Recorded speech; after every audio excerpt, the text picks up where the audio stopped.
जिला प्रशासन, पुलिस प्रशासन ने जिस तरह से इसको डाइल्यूट किया, उसको बीच में हस्तक्षेप करके ख़त्म करने का कोशिश किया, तो आज उस बिटिया को न्याय नहीं मिल रहा। एसआईटी, जांच कमिटियां, ये सब केवल मामले को ठंडा बस्ता में डालने के लिए, और ये इसलिए हो गया कि पब्लिक का दबाव, मीडिया का दबाव, आप लोग जैसे पत्रकार का खोजी रिसर्च, इसके कारण सरकार दबाव में आती है। सीबीआई जो जांच कर रही है, कई उनके जो छात्र थी उनके रूम से जो भी सामान था सारा चीज जो है लेके चला गया बोरे में भर के। लग रहा है कि अब सीबीआई कुछ करेगी। आप लोग तो, आपका तो अनुभव आता है। नेता जो बोलेगा, पप्पू यादव जब बोल रहे हैं तो उसको जेल में डाल दे रहे हो, और कोई आरोप लग रहा है कि जो है पप्पू यादव राजनीति कर रहे हैं। नाश काले विपरीत बुद्धि वाला स्थिति हो गई है। मतलब एनडीए जो है अब खतरा का उनके ऊपर जो है मंडराने लगे। देखिए कि नीट की बेटिया को न्याय नहीं मिल रहा है,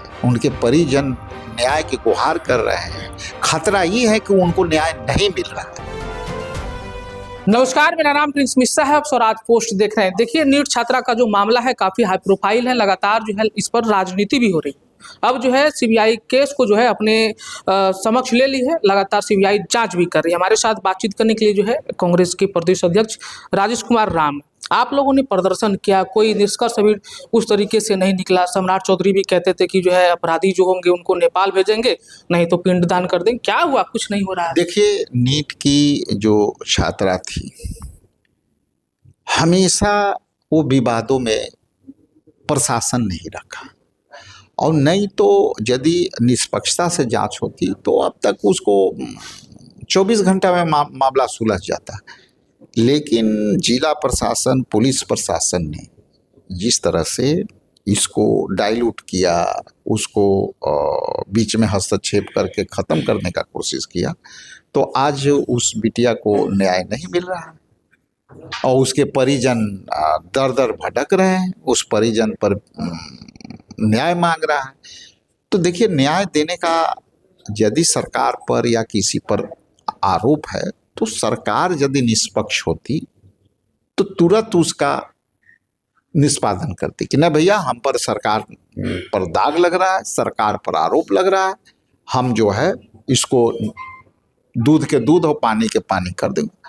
अब क्या है कि जो लोग बोल रहे हैं, हालांकि देखिए डे 1 से मैं जब आंदोलन कर रहा था तो बोल रहा था कि देखिए एसआईटी, आप लोग सवाल भी करते कि एसआईटी का गठन हो गया तब फिर क्या जरूरत। तो हमने कहा था कि भाई, एसआईटी, जांच कमिटियां, ये सब केवल मामले को ठंडा बस्ता में डालने के लिए किए जाते हैं।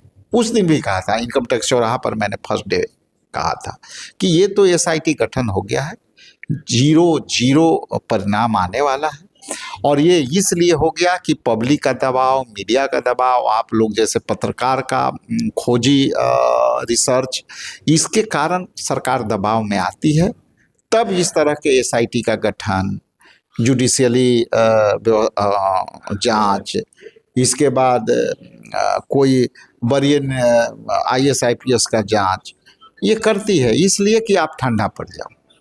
तो आज वही मामला ठंडा करने का कोशिश हुआ, लेकिन आवाज बिहार का मुखर होता गया, और सीबीआई जो जांच कर रही है, कई उनके जो छात्र थी उनके रूम से जो भी सामान था सारा चीज जो है लेके चला गया बोरे में भर के। लग रहा है कि अब सीबीआई कुछ करेगी। आप लोग तो, आपका तो अनुभव आता है। देखिए, जहाँ तक जांच की बात है, जो चीज नरहन्नी से निकलना है उसको आप तलवार से निकाल रहे हैं। बड़ा चीज थोड़े था। अब 2 मिनट में कोई भी आदमी निकाल देगा। जिला प्रशासन, एक मतलब आपकी पुलिस प्रशासन सक्षम नहीं है।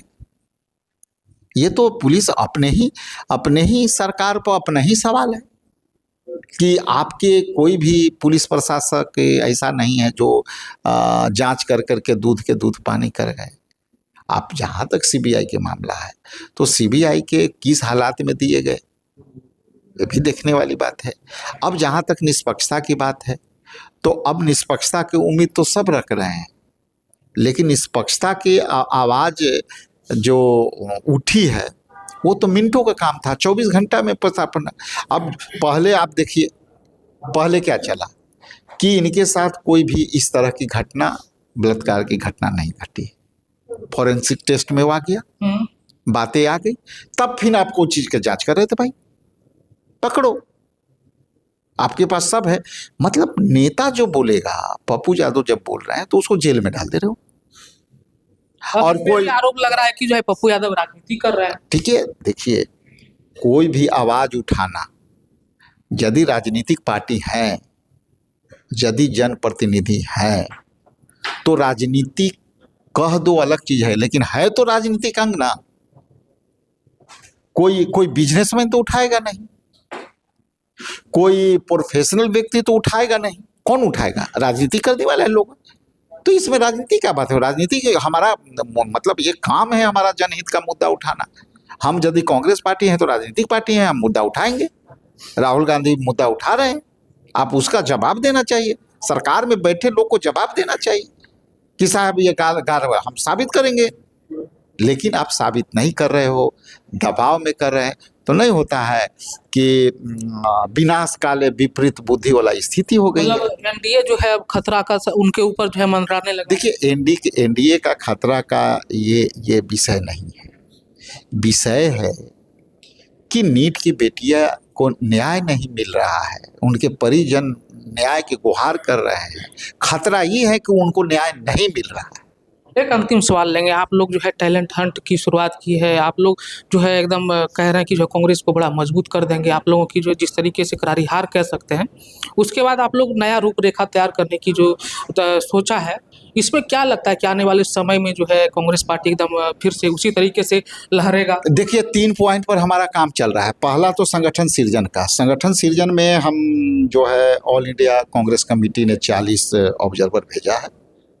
प्रदेश कांग्रेस कमेटी से हर एक जिला में 3-3 ऑब्जर्वर हम भेज रहे हैं ट्रेनिंग करके।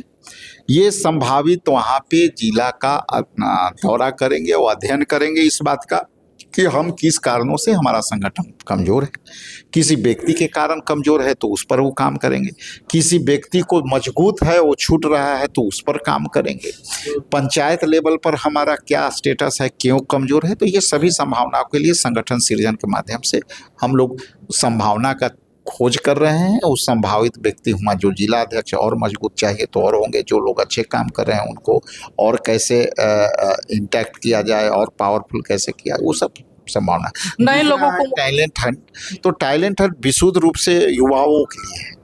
और युवा जो है पर्सनालिटी आज के युग में हमारा युवा देश कहा जाता है भारत को, तो युवाओं को मौका देने के लिए टैलेंट हंट जो बिहार के मुखर आवाज़ बनने के लिए हम लोगों ने आमंत्रित किया है, आवेदन आमंत्रित किया है स्कैनर और बार कोड के माध्यम से। और स्कैन कर करके वो मीडिया पैनलिस्ट मेरे बन सकते हैं, आपको प्रवक्ता बन सकते हैं, रिसर्चर बन सकते हैं, प्रोग्रामर हो सकते हैं। तो ये 4 सब्जेक्ट के लिए हम लोगों ने किया है और उसमें उत्साहजनक आया है। और तीसरा है कि हम डिजिटली सदस्यता अभियान भी शुरू करने जा रहे हैं बहुत जल्द। सवाल ये भी उठ रहा है कि जो पुराने लोग हैं उनको, कई लोगों को जो है बाहर का रास्ता भी दिखाया जाएगा, कई लोगों को जो है जोड़ा भी जाएगा, ऐसा लग रहा है। देखिए, कई लोग नए लोग को है क्या कि हम लोग को पुराने लोग का तो अनुभव का लाभ लेना चाहिए, मेरा मानना है, लेकिन जो एकदम काम नहीं कर रहे हैं तो उनका अनुभव भी कैसे लिया जाए। तो इसलिए राहुल गांधी जी का जो कंसेप्ट है कि हम नए लोग को जोड़ें पुराने को सम्मान देते हुए, तो पुराने जो सम्मान लायक है सम्मान होंगे, मिलेगा। और जो बीच में संगठन में बाधा पर डालेंगे तो उस पर भी हम लोग कड़ी नजर है, जो लोग बाधा करेंगे उस पर भी हम कार्रवाई करें, क्योंकि बाधा को दूर करने के लिए कड़ी कार्रवाई बहुत महत्वपूर्ण है। बहुत जरूरी। ये थे हमारे साथ कांग्रेस के प्रदेश अध्यक्ष राजेश कुमार राम, जिनको आप सुन रहे थे। ऐसे ही तमाम खबरों के लिए हमारे साथ बने रहिएगा स्वराज पोस्ट पर। तब तक के लिए बहुत बहुत शुक्रिया।